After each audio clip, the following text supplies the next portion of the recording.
Дорогие женщины Казахстана, Ақжаулықты аналар, бүгін біз общественный приемный мәжіліске келдік.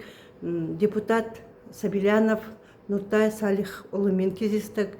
Дорогие женщины Казахстана, сегодня мы пришли в общественный приемный мәжіліс для встречи с депутатом мәжіліса Сабиляновым Нуртай Салиховичем.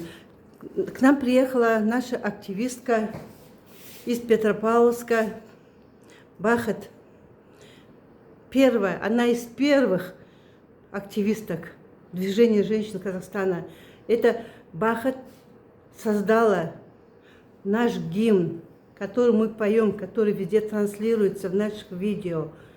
Это были бессонные ночи, когда мы сидели и обсуждали наш значок, наш гимн, нашу песню.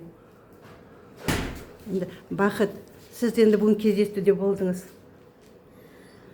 Ақжаулықты аналар, міне бүгін солтүстік Қазақстан облысы Айыртау ауданы Дауқара ауылынан Астанаға келіп, міне сіздердің өзіміздің барлықтарымыздың бәлен жылдан бері қозғап отырған тақырыбымызды қолдау білдірейін деп келіп отырмын.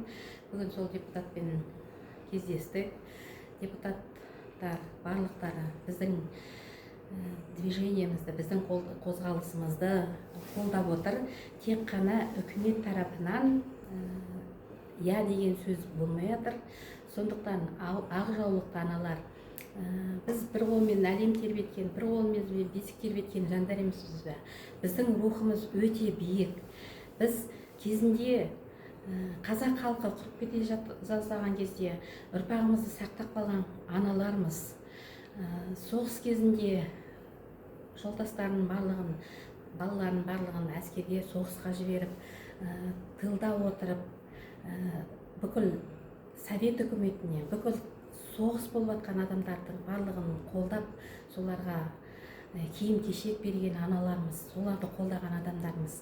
Енді сол біздің барлық еңбектерімізді жоққа шығарып, міне 61-63 жаста пенсияға, зейнетке шығарайын деп отыр. Сол үкіметке біз қолдап. Бахат, рахмет.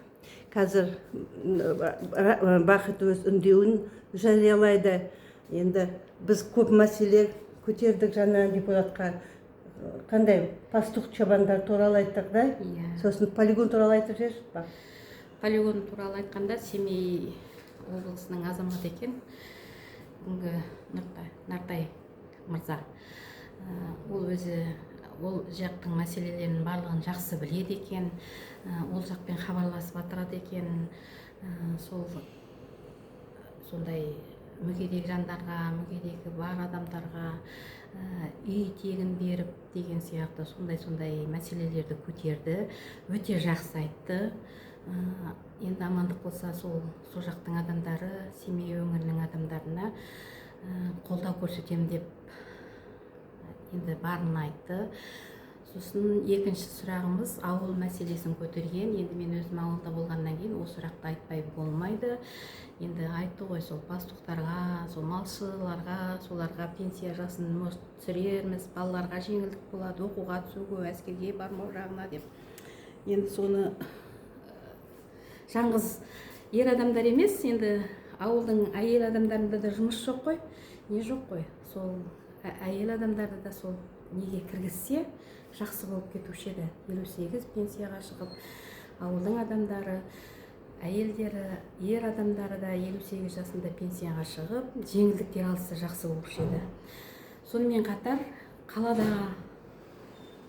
өңір-өңірге бөлмей қойып, барша Қазақстан әйелдеріне осы жеңілдік бұйырсын деп ойдамыз.